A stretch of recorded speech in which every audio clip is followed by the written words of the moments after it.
Alright, so let's go in with our basic planet, gravity or orbital rotation equation here. So we have force of gravity is equal to centripetal force. Now, if we expand that, we have the big G times m1 times m2 divided by r squared is equal to m times v squared divided by r. Now, there's something wrong with this m here. It either has to be m1 or m2. It can go either way, depending on the object that you're dealing with. So for the educational purposes, I'll put it as m1. It all depends on how you define m1 and m2. If you're finding the Earth around the Sun, m1 could be the Earth, m2 could be the Sun, or m2 could be the Sun, the Earth, and m1 could be the Sun. It just depends on how you define it. But what we're going to find out is that one of them will cancel. That's the purpose of this. So if we go through and we take a look here, as you've already seen in class, we have a square that cancels here with the r here, and then one of the masses gets canceled. So that leaves us with gravity times one of the masses, in this case mass 2, divided by radius, is equal to velocity squared. You can even go further. Let's take the square root of that and set it equal to just the velocity. Either way, it's acceptable. So this is a simplified equation. I'm going to put it back to v squared because we're going to move some stuff around, and having that square root sign gone is going to be helpful. So you could write this on your card. Figuring out m2 is a topic for a different time. I'll do a lecture on that later. Now we can rearrange this and solve for m2. So let's say you were supposed to find the mass of an object. So what I'm going to do is try and isolate the mass squared, and I can do that by multiplying both sides by r to get rid of r on this side.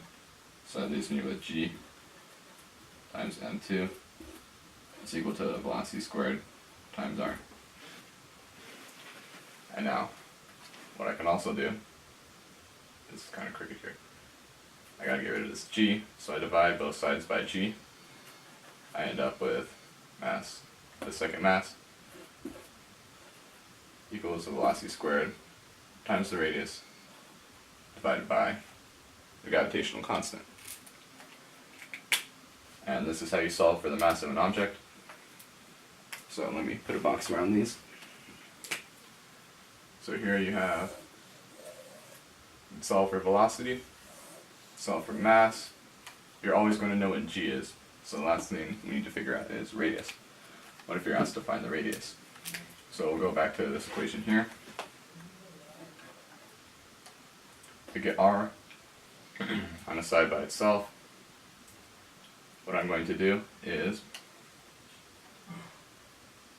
we can actually do something similar to the first one and multiply both sides by r.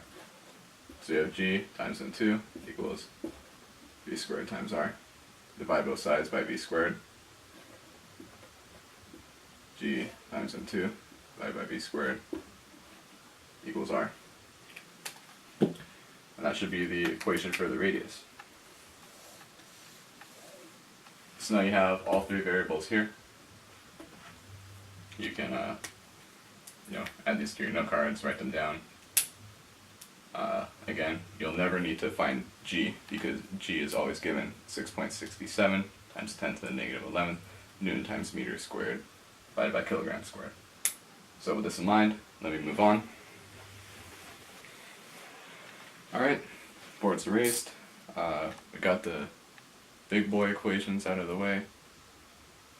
So let's move on to one of the simpler ones here. Basic centripetal force.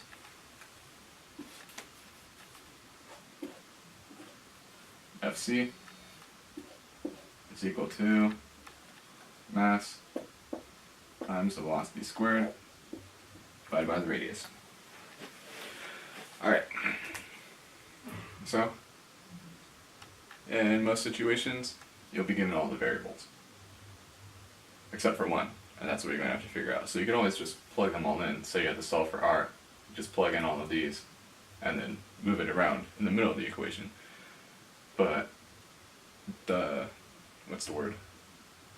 deriving them, just slip my mind for a second, deriving them now and then putting it on your equations card or your note card will save you some time in the test.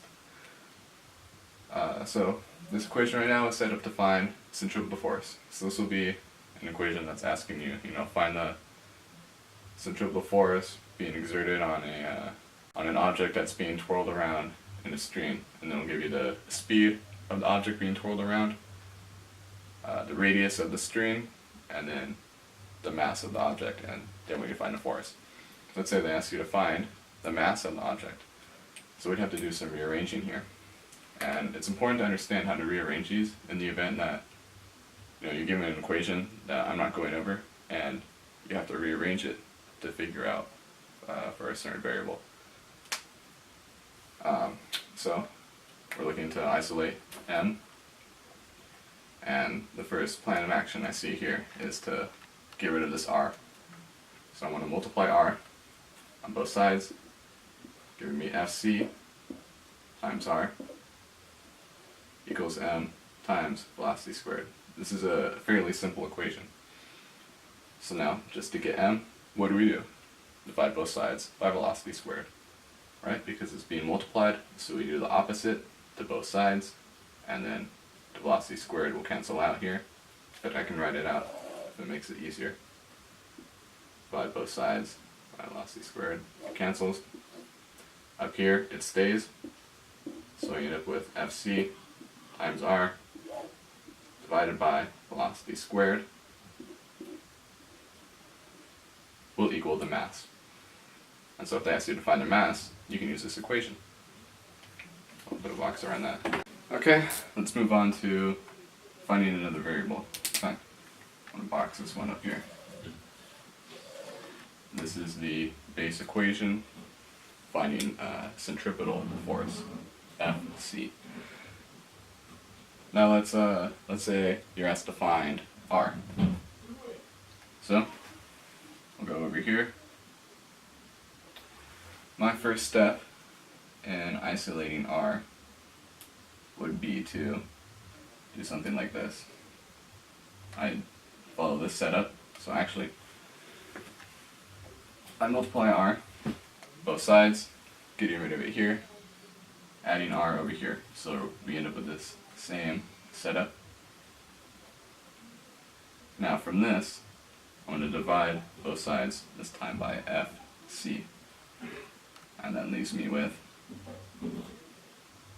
the radius is equal to the mass times v squared divided by centripetal force. Okay, and that leaves us with one last variable, and that is our friend velocity. So I'll do that one down here.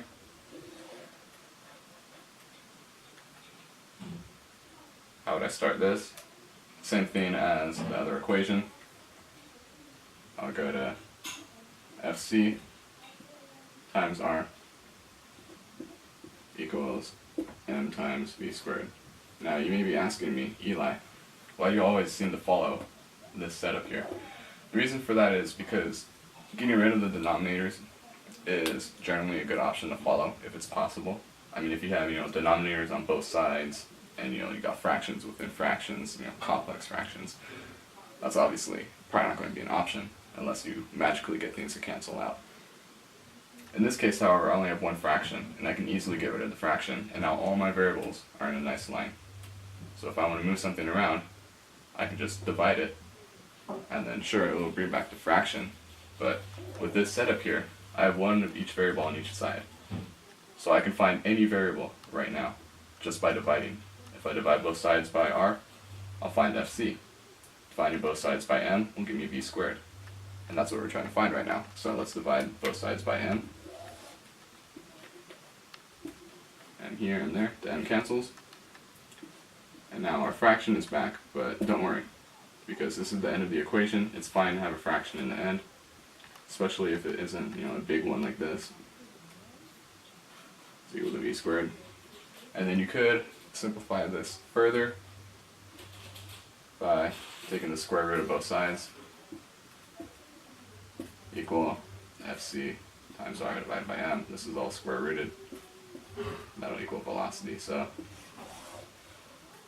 this is acceptable. If they're asking you to find velocity, I'd probably go with this one right here, because you don't have to remember to take the square root, and maybe sometimes you'll forget.